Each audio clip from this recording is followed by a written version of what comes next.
Assalamualaikum warahmatullahi wabarakatuh. Waalaikumsalam warahmatullahi wabarakatuh. Mari kita buka Al-Quran surat Al-Baqarah ayat 94 sampai 101. Sudah ketemu Pak, Ibu? Baiklah, saya yang membaca terlebih dahulu. Bapak dan Ibu perhatikan panjang pendeknya, makharijul hurufnya, dan waqafnya dan ibtida'nya. Kenapa saya lebih menekankan tiga hal ini, panjang pendek, makharijul huruf, dan waqaf dan ibtida'? Karena kata Imam Ali radhiyallahu anhu, seseorang itu dapat dikatakan mahir di dalam membaca Al-Quran. Yang pertama adalah dia mengetahui makharijul huruf, tempat keluarnya huruf. Bagaimana dia misalnya membaca huruf H, huruf A, ya, huruf H sama A, Sa, Sa. Kadang ada sebagian dari kita kadang belum bisa membedakan membaca huruf-huruf. Misalnya contoh, ketika membaca huruf A dibaca huruf A. Contohnya Alhamdulillahi Rabbil Alamin. Nah, ini salah. Tapi yang benar dibaca huruf A. Tapi ada juga huruf Ain dibaca huruf Nga. Alhamdulillahi Rabbil Alamin. Tapi di sini nggak ada ya. Nggak ada. Karena jamaah Masjid Nurul Imam memang pintar-pintar. Ya. Amin. Yang kedua terkait masalah panjang pendek juga. Kata Imam Ali, seseorang dapat dikatakan mahir membaca Al-Quran kalau dia panjang pendeknya benar, atau mad tabi'i atau mad asli. Kenapa Imam Ali mengatakan panjang pendek itu atau mad itu penting? Karena kalau sampai salah kita membaca panjang pendek itu secara otomatis artinya juga berubah arti. Misalnya contoh qola, ko-nya yang pertama panjang, la-nya yang kedua pendek. Kemudian yang kedua qola, la, ko-nya sama la-nya sama-sama panjang. Ini artinya berubah. Kalau yang pertama satu orang yang berkata, tapi kalau dua orang, kalau yang kedua itu dua orang yang berkata. Dan terkadang kita ini selalu menarik huruf yang terakhir itu, yang qola, ya kan? Hati-hati. Kemudian cara berhentinya juga harus benar, waqaf, ibtida'. Jangan ngasal berhentinya. Jangan ngasal. Di surat An-Nisa ada ayat begini berbunyi, ya ayyuhalladzina amanu la taqrabus salata wa antum sukara. Wahai orang-orang yang beriman, janganlah kalian mendirikan salat dan kalian dalam keadaan mabuk. Berhenti wa antum sukara. Ada orang membaca begini, ya ayyuhalladzina amanu la taqrabus salat. Berhenti di situ. Wahai orang-orang beriman, janganlah kalian mendirikan salat. Gimana? Seharusnya berhentinya wa antum sukara, dan kalian dalam keadaan mabuk. Berhenti di situ. Jadi maka perhatikan bacaan saya, panjang pendeknya, makharijul hurufnya. Di sini ada kelas tahsin? Belum, harus diadakan. Ibu-ibu ada. Memang bapak-bapaknya selalu kalah sama ibu dalam hal masalah apapun ya. Bapak-bapaknya juga harus belajar sama ustadznya, sama imamnya ya. Belajar Al-Quran. Belajar Al-Quran itu bukan sesuatu yang aib, Pak. Dan terkadang kita ini, mohon maaf, kadang gengsi, malu lihat temannya oh saya nanti kalau salah disalahin malu. Jangan begitu, Pak. Nabi kita Muhammad sallallahu alaihi wasallam memuji orang yang membaca Al-Quran di dalam sebuah sabdanya, khairukum man ta'allama Al-Quran wa 'allamah. Sebaik-baik manusia adalah orang yang mempelajari Al-Quran dan mengajarkannya. Jadi bukan aib, Pak. Orang belajar Al-Quran bukan aib, tapi justru dikatakan apa? Sebaik-baik manusia. Ada orang jamaah datang ke saya, bapak-bapak, Ustaz, saya mau belajar Al-Quran. Baik, Pak, tapi saya mengajukan beberapa syarat ke Ustaz. Pak, ini aneh. Seharusnya yang mengajukan syarat gurunya, ini malah murid yang ngajukin syarat. Ya sudahlah, yang muda harus ngalah kepada yang tua. Kan memang aturannya begitu kan. Dalam hadis, yang tua mengucapkan salam ke yang muda mengucapkan salam kepada yang tua, harus ngalah, ya kan? Ya sudah, Pak, syaratnya apa saja, Pak? Syaratnya cuma ada 3, Ustaz. Yang pertama, saya mau belajar sama Ustaz membaca Al-Quran, belajar Al-Quran, tapi Ustaz tidak boleh cerita ke orang-orang. Dan termasuk ke istri saya dan anak-anak saya. Hanya Ustaz dan saya yang tahu, dan Allah. Yang kedua, Ustaz, belajarnya harus di ruang tertutup dan di masjid belajarnya. Dan yang ketiga, Ustaz harus sabar ngajarin saya. Nah, saya syarat yang pertama ini saya kurang setuju. Saya tanya, kenapa Bapak saya tidak boleh cerita kepada istri Bapak dan anak-anak Bapak? Karena saya ngakunya sama istri bisa baca Al-Quran, Ustaz. Sama anak-anak saya ngakunya bisa baca Al-Quran. Tapi istri saya udah mulai curiga, kenapa saya setiap di rumah nggak pernah baca Al-Quran? Ya, saya bilang, saya membaca Al-Qurannya di masjid mah lebih afdal. Saya kalau di rumah ya sama kamu aja. Sebenarnya saya nggak bisa baca Al-Quran, Ustaz. Saya bilang, Bapak sebaiknya cerita saja daripada Bapak berbohong terus-menerus. Karena Nabi Shallallahu Alaihi Wasallam bersabda, "Alaikum bisidq, fa inna sidqa yahdi ilal bir, wa innal birra yahdi ilal jannah." Hendaklah kalian berlaku jujur, karena kejujuran itu akan membawa kepada kebaikan dan kebaikan akan membawa kepada surga. Baru orang ini, Pak, Bapak ini, ya udah Ustaz, kalau begitu saya cerita. Akhirnya cerita ke istrinya bilang, Alhamdulillah Papa jujur, saya mau jujur juga ya Pak, saya nggak bisa baca Al-Quran juga Pak. Nah, akhirnya semuanya belajar Al-Quran, istri, suami dan anak-anaknya juga belajar Al-Quran. Sampai sekarang dari nol abatasa. Jadi akhirnya sekarang belajarnya di rumahnya seminggu 2 kali. Jadi seperti itu. Jadi ini penting Pak ya, belajar Al-Quran ya. Ada kadang sebagian dari kita semangat nih tolabul ilminya nih, tapi nggak bisa baca Al-Quran. Gimana? Aneh Pak. Karena sumber agama itu adalah Al-Quran. Jadi sumber agama Islam itu ada 2 Pak, Al-Quran dan As-Sunnah. Gimana seseorang belajar agama, ngaji kemana-mana, ikut taklim kemana-mana, tapi tidak bisa membaca sumbernya gitu kan. Makanya seharusnya yang kita prioritaskan terlebih dahulu adalah belajar sumbernya dulu. Bukan berarti nggak boleh dia taklim, boleh taklim, tapi sumbernya harus lebih dikuasai terlebih dahulu.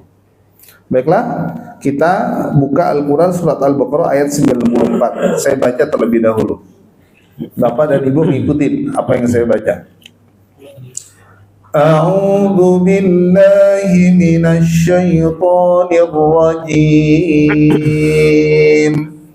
A'udzu billahi minasy syaithanir rajim. Bismillahirrahmanirrahim. Bismillahirrahmanirrahim. قل إن كانت لكم الدار الآخرة عند الله خالصة من دون الناس قل إن كانت لكم الدار الآخرة عند الله خالصة من دون الناس فتمنوا الموت إن كنتم صادقين وتمنوا الموت إن كنتم صادقين ولن يتمنوه أبدا بما قدمت أيديهم ولن يتمنوه أبدا بما قدمت أيديهم والله عليم بالظالمين والله عليم بالظالمين ولتجدنهم أحرص الناس على حياة ومن الذين أشركوا ولتجدنهم أحرص الناس على حياة ومن الذين أشركوا يود أحدهم لو يعمر 1000 سنة يود أحدهم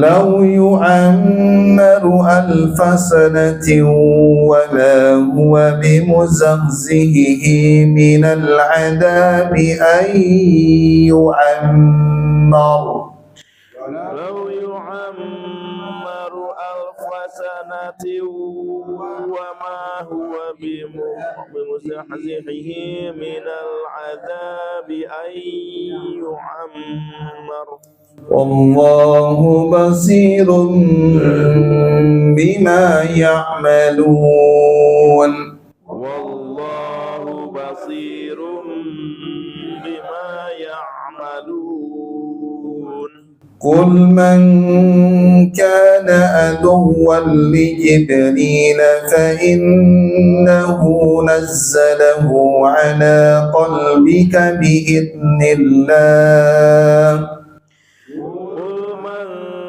كان عدوا لجبريل فإنه نزله على قلبك بإذن الله فإنه نزله على قلبك بإذن الله مصدقا لما بين يديه وإنه نزله على قلبك بإذن الله مصدقا لما بين يديه وهدى وبشرى للمؤمنين وهدى وبشرى للمؤمنين من كان عدوا لله وملائكته ورسله وجبريل وميكال من كان عدوا لله وملائكته ورسله وجبريل وميكال فإن الله عدو للكافرين وجبريل وميكال فإن الله عدو للكافرين ولقد أنزلنا إليك آيات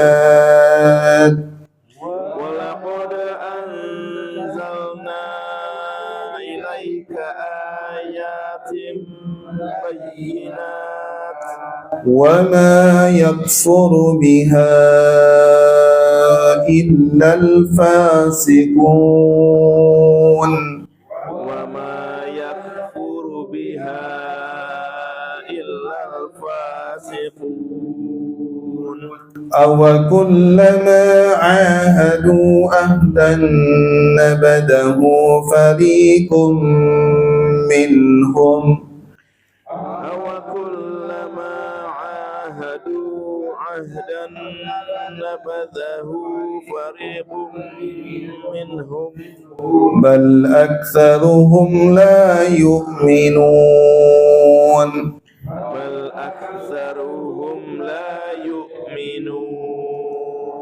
ولما جاءهم رسول من عند الله مصدق لما معهم ولما جاءهم رسول من عند الله مصدقا لما معهم نبذ فريق من الذين أوتوا الكتاب كتاب الله وراء ظهورهم نبذ فريق من الذين أوتوا الكتاب كتاب الله وراء ظهورهم كأنهم لا يعلمون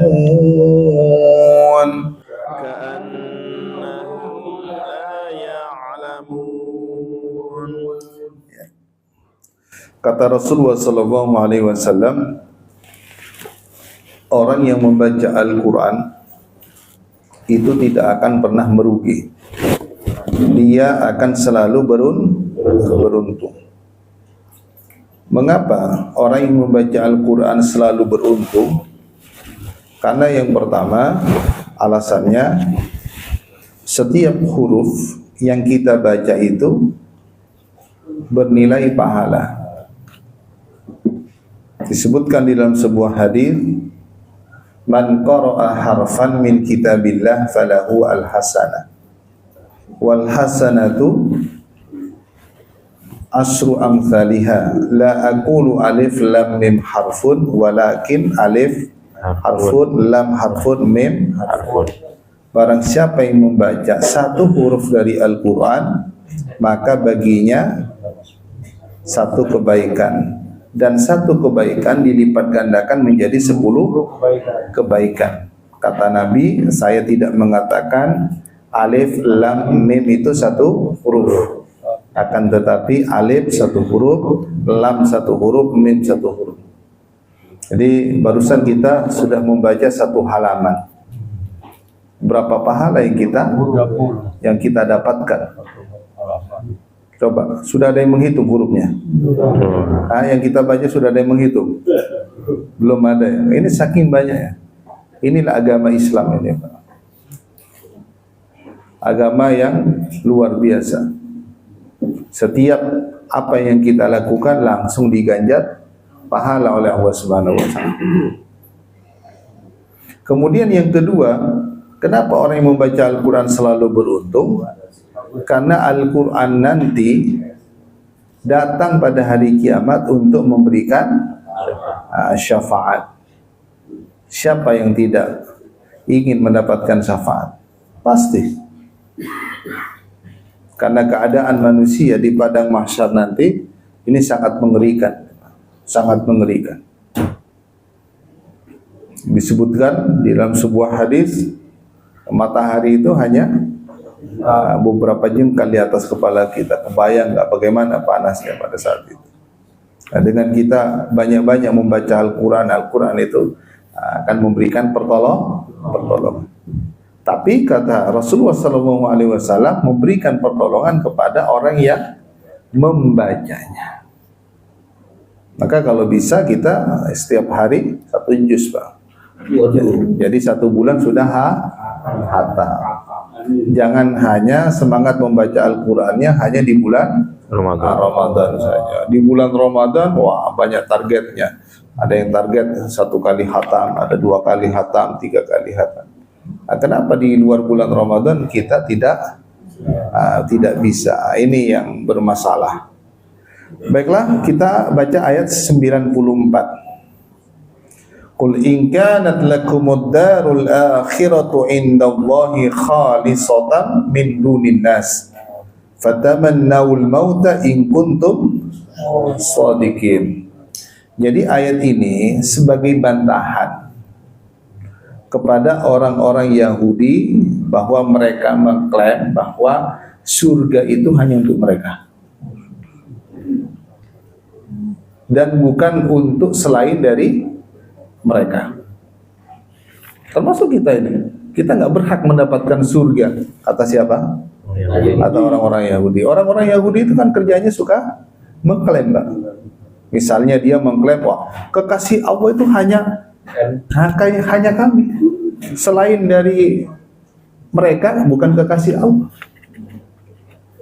Mereka juga mengklaim yang berhak mengikuti Ibrahim ya kami, bukan umat Islam. Nah ini Yahudi. Tanah Palestina ini haknya kami, bukan haknya orang Islam. Suka mengklaim. Suka ngaku-ngaku.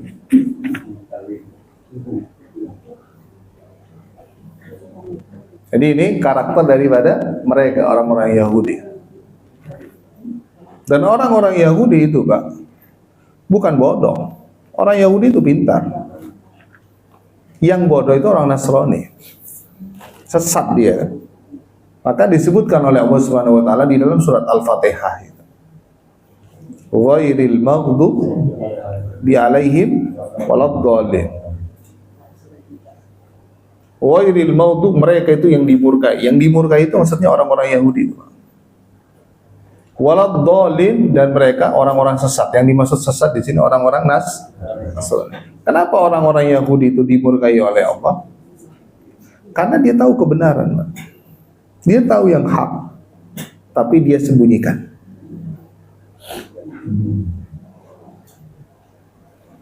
Maka kata Allah apa? Wala talbisul haqqa bil batil wa taktumul haqqa wa antum ta'lamun. Wahai orang-orang Yahudi, janganlah kalian menyembunyikan antara yang hak dengan yang benar. Dan kalian menyembunyikan yang hak padahal kalian mengetahui. Kita jangan seperti mereka, Pak. Kalau kita tahu tentang kebenaran, sampaikan. Harus suarakan. Jangan pernah kita istilahnya membiarkan kebatilan, kesesatan itu merajalela. Harus di-share, dipublikasikan. Jangan sampai pengikutnya terlanjur banyak baru kita menyuarakan kebenaran. Jangan, Pak. Apalagi saat sekarang ini lagi heboh-hebohnya, Pak. Ada ngaku seorang ulama dari Banten, dia bisa berbicara dengan malaikat, bahasa Surya. dia bisa tahu bahasa semut, dia bisa melobi malaikat mungkar dan nakir. Waduh, mau ketemu bagus. Baiklah, Pak. Mubah air zam-zam. Ini harus air zam-zam. Gimana? Berubah air jadi air zam-zam. Nah, coba ini harus diluruskan. Cuma kalau di Indonesia ini unik gitu, Pak. Uniknya kenapa? Orang yang sesat banyak pengikutnya. Orang yang lurus pengikutnya sedikit. Ini harus diluruskan. Ini sudah kesalahan, kesesatan, benar nggak? Iya. Maka Al-Quran ini di ayat 94 ini Allah turunkan untuk membantah, untuk meluruskan kesalahan orang-orang Yahudi yang mereka mengklaim bahwa surga itu hanya untuk mereka. Tidak. Justru mereka yang nggak berhak mendapatkan surga. Dalilnya mana? Bahwa Allah katakan secara jelas mereka itu orang-orang Yahudi dan orang-orang Nasrani, mereka enggak berhak mendapatkan surga. Yang berhak mendapatkan surga adalah orang-orang yang beriman dan mengerjakan amal soleh. Bapak harus tahu dalil dan ibu. Dalilnya ada di surat Al-Bayyinah. Innal ladzina kafaru min ahlil kitabi wal musyrikina fi nari jahannama khalidina fiha ulaika hum syarrul bariyah, jangan khairul bariyah. Kayaknya Bapak udah mulai mikir ini syarrul bariyah atau khairul bariyah. Ada yang bisa menerjemahkan tanpa melihat terjemahannya? Antum bisa? Bagus. Belum ya? Nah. Baru kursus dia. Baru kursus ya? Kira-kira kursusnya berapa lama Bagus? 4 tahun lah. 4 tahun ya? Kita tagih 4 tahun ya? Jalan. Mudah-mudahan beliau panjang umur, sehat selalu. Ya. Innal ladzina kafaru, sesungguhnya orang-orang kafir, min ahlil kitab, dari golongan ahlul kitab. Siapa ahlul kitab? Yahudi dan Nasrani. Kalau disebutkan ahlul kitab, Yahudi dan Nasrani. Wal musyrikin, dan orang-orang musyrik Mekah. Yang dimaksud orang-orang musyrik Mekah. Fi nari jahannam, mereka semuanya berada di dalam neraka jahannam, khalidina fiha, dan mereka kekal di dalamnya. Nah, ulaika hum syarrul bariyah, mereka itulah seburuk-buruk makhluk. Ini dalilnya Pak. Gimana mereka bisa mengklaim bahwa surga itu untuk mereka? Yang kurang ajarnya lagi apa? Mereka juga mengklaim kalaupun kami masuk surga itu hanya beberapa saat, beberapa hari saja. Buka Bapak surat Al-Baqarah. Mereka juga mengklaim kalau masuk neraka mereka hanya beberapa hari saja. Dibuka surat Al-Baqarah ayat 80. Ini padahal sudah kita bahas nih. Ya kan, karena ayat sebelumnya kan ayat 80. Sudah ketemu? Coba dibaca. Dan mereka berkata, neraka tidak akan menyentuh kami kecuali beberapa hari saja. Itu mereka mengklaim kalau mereka pun masuk ke dalam neraka itu hanya beberapa hari saja, padahal Allah katakan fi nari jahannam khalidina fiha, mereka itu kekal.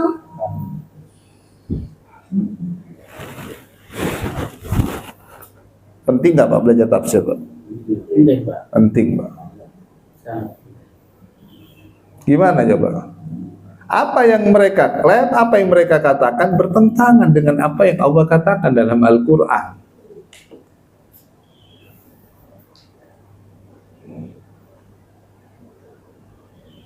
Na'udzubillah Pak ya. Mudah-mudahan kita jangan sampai kekal di dalam neraka. Dan mudah-mudahan kita juga jangan sampai masuk neraka. Maka Rasulullah SAW mengajari kita Pak, mengajari kita. Dan bahkan Nabi ini tidak pernah meninggalkan membaca doa ini ketika tasyahud akhir. Bapak tasyahud akhir, selesai Bapak membaca innaka hamidum majid, Bapak minta perlindungan kepada Allah 4 hal. Ini yang harus Bapak dan Ibu baca. Allahumma inni a'udzubika min adabi jahannam wa min adabil qabri wa min fitnatil mahya wal mamat. Yang keempat baru minta perlindungan dari fitnah Dajjal. Ini yang harus Bapak baca. Karena ngeri Pak, seseorang itu ketika dimasukkan ke dalam neraka Pak. Tidak usah tidak usah masuk ke dalam neraka. melihat saja atau mendengar jeritan atau teriakan orang-orang yang dalam neraka, dia berkata kepada Allah, minta dikembalikan lagi ke dunia. Jadi bahkan disebutkan di dalam sebuah hadis, seseorang ketika dia meninggal dunia, dimasukkan ke alam barzakh atau ke alam kubur. Itu kan mereka itu di alam kubur itu kan langsung, kalau dia ahlun nar, penghuni neraka, jadi yang ditampakkan itu neraka ya di pagi hari dan di sore hari. Maka orang itu berkata, ya Rabb, jangan segerakan hari kiamat. Dia minta memilih disiksa di alam kubur saja, jangan sampai dia disiksa di dalam neraka, karena sudah diperlihatkan oleh Allah. Tapi kalau dia yang berada di alam kubur itu ahlul jannah, penghuni surga, maka dia meminta kepada Allah agar disegerakan hari kiamat itu. Jadi orang-orang Yahudi mengklaim bahwa surga itu untuk mereka. Maka kata Allah Subhanahu wa taala, "Fatamannaul mauta in kuntum shadiqin." Kalau begitu, coba mintalah kematian jika kamu termasuk orang-orang yang benar. Disuruh minta kematian. Coba buktikan.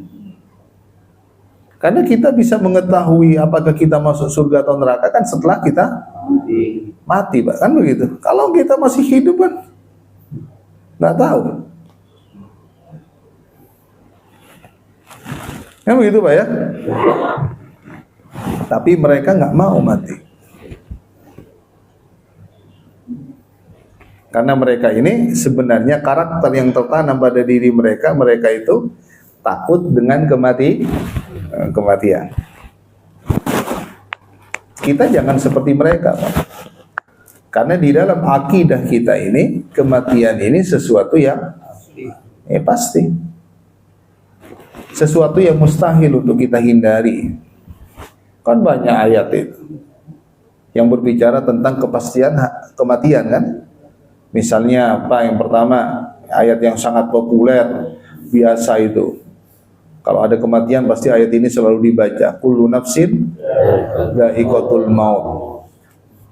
Yang kedua di surat An-Nisa, ainama takunu yudrikumul mautu. Sesekali lah diganti kalau ada pengumuman kematian, jangan baca kullu nafsin, baca sekali-kali ainama takunu yudrikumul mautu walau kuntum fi burujim musyayyadah.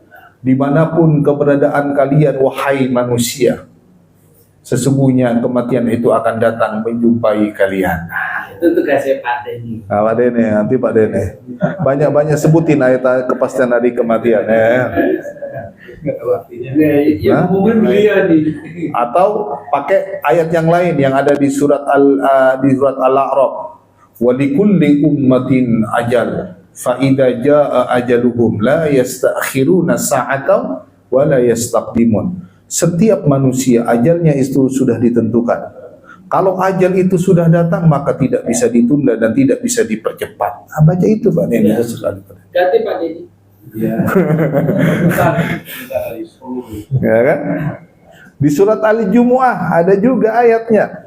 Qul innal mautal ladzi tafirruna minhu fa innahu mulaqikum. Katakanlah Muhammad kepada seluruh manusia bahwa manusia tidak akan lari dari kematian. Kematian itu akan menjumpainya dimanapun dia berada. Tapi mohon maaf, kata Nabi, umatku di akhir zaman ini terkena penyakit wahan. Bukan wahan. Para sahabat bertanya, apa itu wahan ya Rasulullah? Hubbud dunya wa karahiyatul maut. Cinta dunia dan takut mati. Saya sama kan? Coba saya tanya, ada yang berani mati? Ada yang sudah siap kalau bapak mati dan ibu? Belum.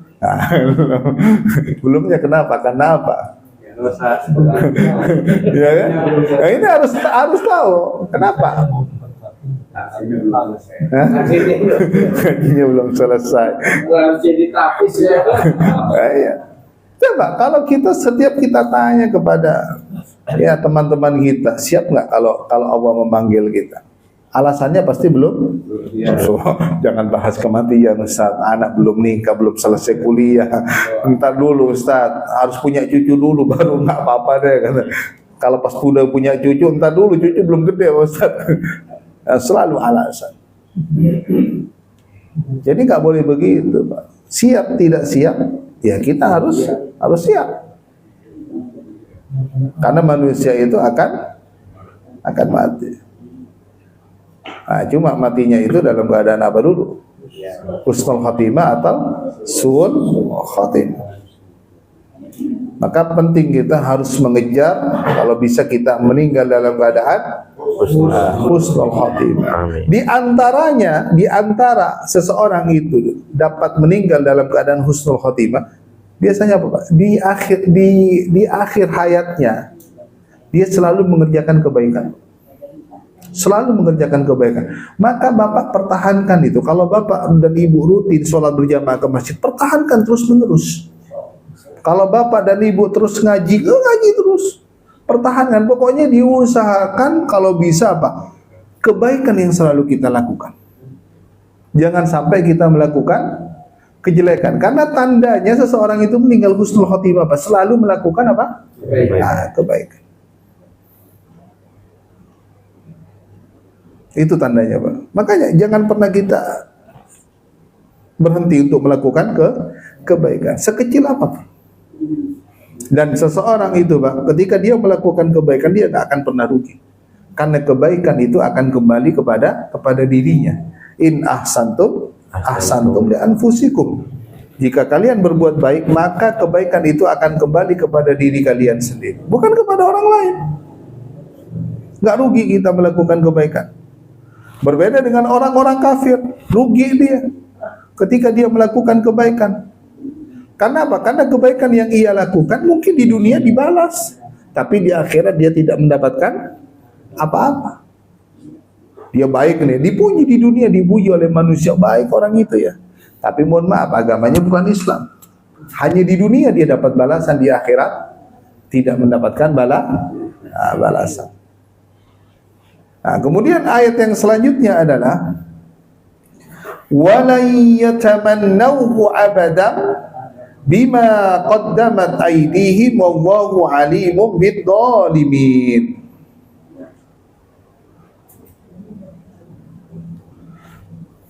Dan sekali-kali mereka tidak akan menginginkan kematian ini selama-lamanya.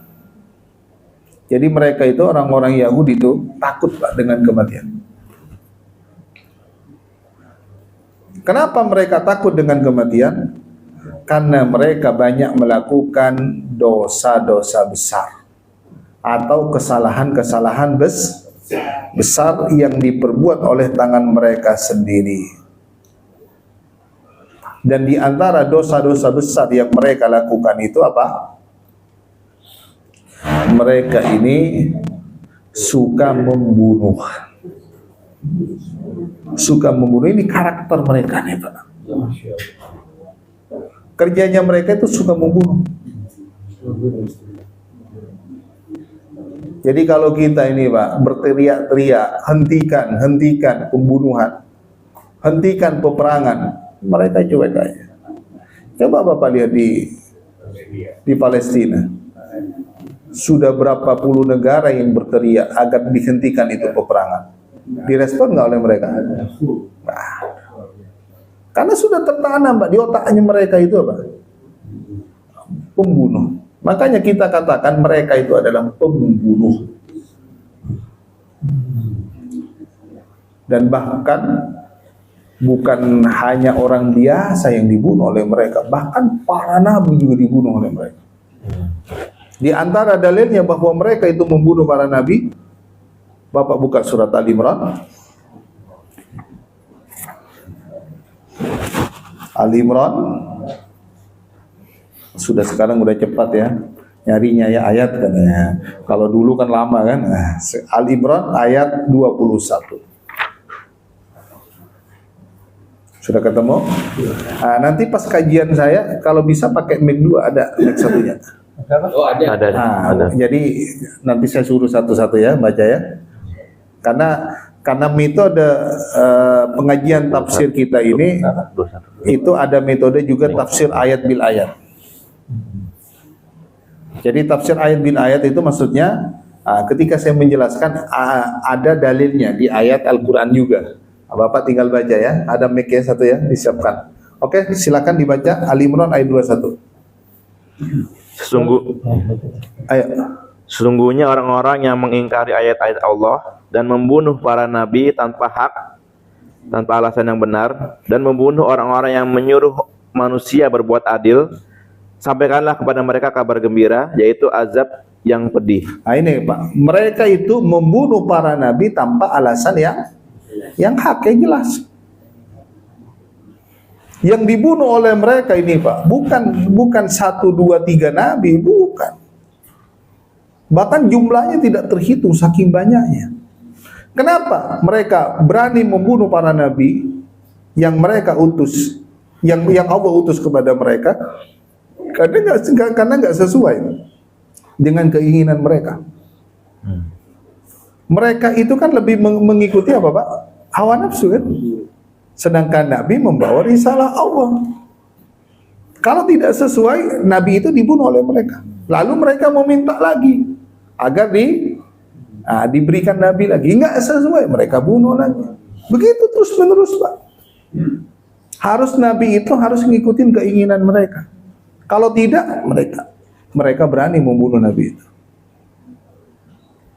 Seperti halnya Nabi Yahya alaihissalam dibunuh oleh mereka. Gara-gara apa Pak? Gara-gara ada seorang raja ingin menikahi anaknya, putrinya.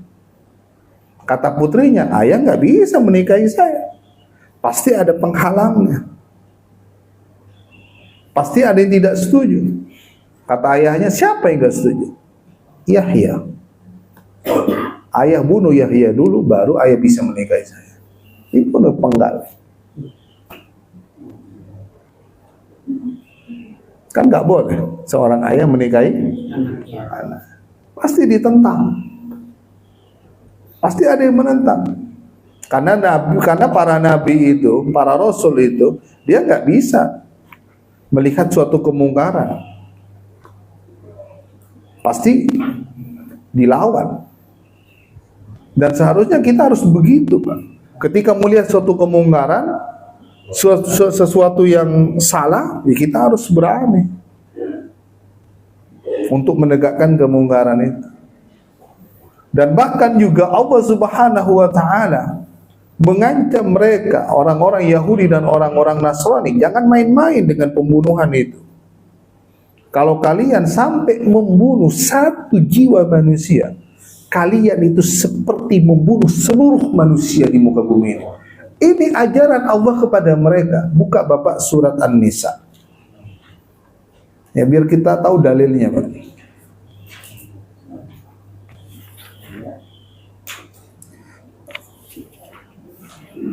Maaf sebentar.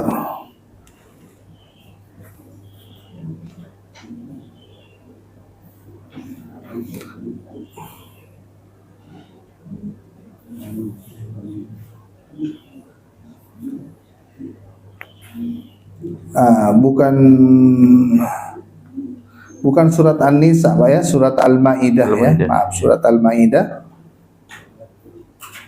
ayat 32.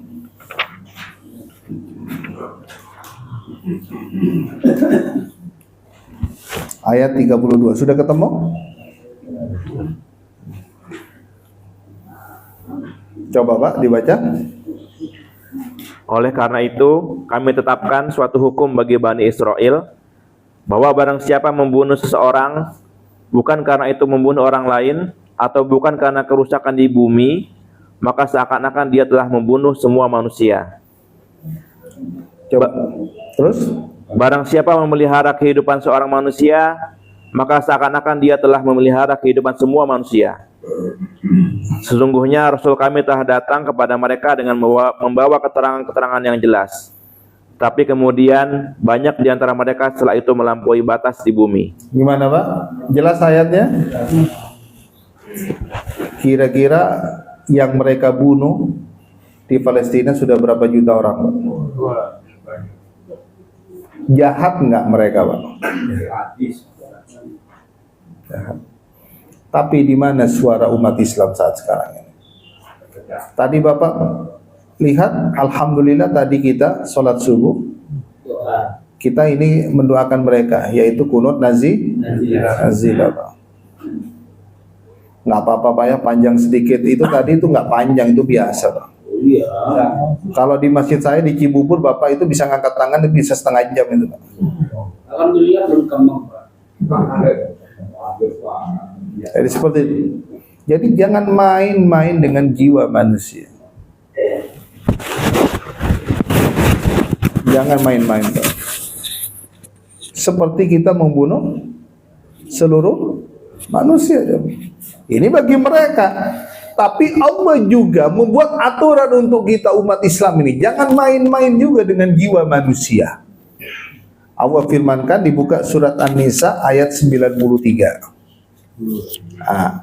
Tadi kan aturan untuk mereka. Sekarang untuk kita, jangan main-main dengan jiwa manusia, dengan nyawa manusia. Ada aturannya juga. Coba dibaca. Dan barang siapa membunuh seseorang yang beriman dengan sengaja, Dan barang siapa yang membunuh orang yang beriman dengan sengaja, atau diatur, atau sudah direncanakan, terus maka balasannya ialah neraka jahanam. Balasannya neraka jahanam. Terus Dia kekal di dalamnya. Terus Allah murka kepadanya dan melaknatnya serta menyediakan azab yang besar baginya. coba, Allah murka kepadanya, Allah melaknatnya, dan Allah akan mengadab dia dengan adab yang sangat pedih. Kalau kita lihat sekarang di televisi Pak, hampir setiap hari kita menemukan kasus pembunuhan. Padahal di Indonesia ini mayoritas penduduknya Muslim. Mereka tahu nggak sih tentang ayat ini? Enggak ngerti.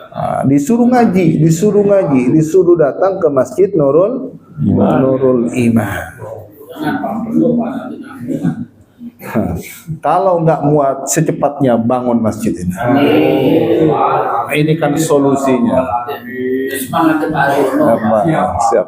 Oke, cukup ya. Waktunya sangat mepet sekali. Cukup ya. Boleh. Kita sudah dijabarkan di Quran bahwa Yahudi begitu kejam. Ya.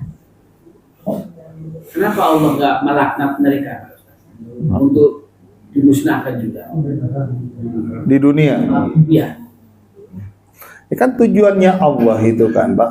Ya, di ayat yang lain ya memang mereka dibiarkan oleh Allah.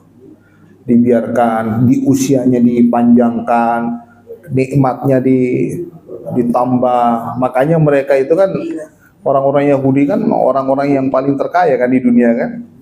Ya kan, itu tujuannya, itulah adab, Pak. Makin mereka itu makin dikasih kekayaan, makin dibiarkan, mereka kan otomatis makin berbuat dosa nanti di akhirat.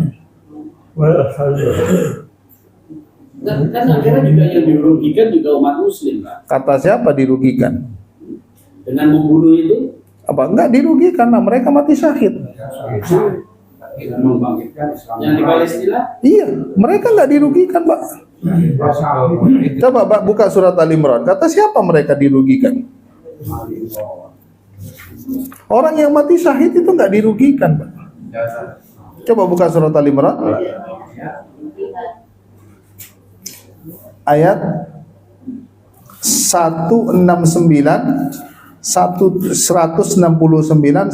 171. Coba dibaca. Dan jangan sekali-sekali kamu mengira bahwa orang-orang yang gugur di jalan Allah itu mati. Sebenarnya mereka itu hidup di sisi Tuhannya mendapatkan rezeki. Mereka bergembira dengan karunia yang diberikan Allah kepadanya dan menggirang hati terhadap orang yang masih tinggal di belakang yang belum menyusul mereka. Nah, mereka itu ketika mereka meninggal, Pak, mereka itu mana kalian kok nggak nyusul kami, kok nggak mati syahid? Mana? Ayo buruan mati syahid. Gembira nggak mereka? Terus Bahwa tidak ada rasa takut kepada mereka dan mereka tidak bersedih hati. Mereka bergirang hati dengan nikmat dan karunia dari Allah. Dan sungguh Allah tidak menyia-nyiakan pahala orang-orang yang beriman. iya. Justru yang rugi itu justru kita, Pak. Kenapa kita tidak seperti mereka? Mereka itu beruntung. Mereka itu pilihan Allah, Pak. Ditakdirkan meninggal dalam keadaan syahid. Kita nggak boleh menangisi mereka, seharusnya kita menangisi diri sendiri. Kenapa kita tidak seperti mereka? Mereka itu jangan ditangisi, Pak. Seharusnya kita bangga lihat mereka mempertahankan Masjidil Aqsa. Kita ini malu sama mereka, Pak. Kita ngakunya umat Islam, tapi mohon maaf, di kita itu hanya diam saja, nggak mau mendoakan. Ketika berbicara tentang Palestina, kita diam saja. Ketika ada aksi untuk Palestina, kita nggak mau ikut. Benar nggak? Kita malu, Pak. Mereka itu kita katakan mereka itu pahlawan. Itulah mereka, Pak. Makanya mereka sampai sekarang mereka itu rela tetap berada di situ, kan. Mereka tidak mau meninggalkan tanah Palestina. Itu Masya Allah itu, Pak. Beruntung, orang yang mati syahid beruntung. Kita ini nggak tahu kita meninggalnya dalam keadaan syahid atau tidak. Ini yang jadi masalah. Tapi kalau bisa cita-citakan kita meninggal dalam keadaan syahid. Cukup, Pak, ya? Kita tutup dulu dengan doa kafaratul majelis. Kita lanjutkan sambil ngopi dulu, Pak, ya. Ya, kita tutup dengan doa kafaratul majelis. Subhanakallahumma wa bihamdika asyhadu an la ilaha illa anta astaghfiruka wa atubu ilaik. Assalamualaikum warahmatullahi wabarakatuh. Waalaikumsalam. Warahmatullahi wabarakatuh.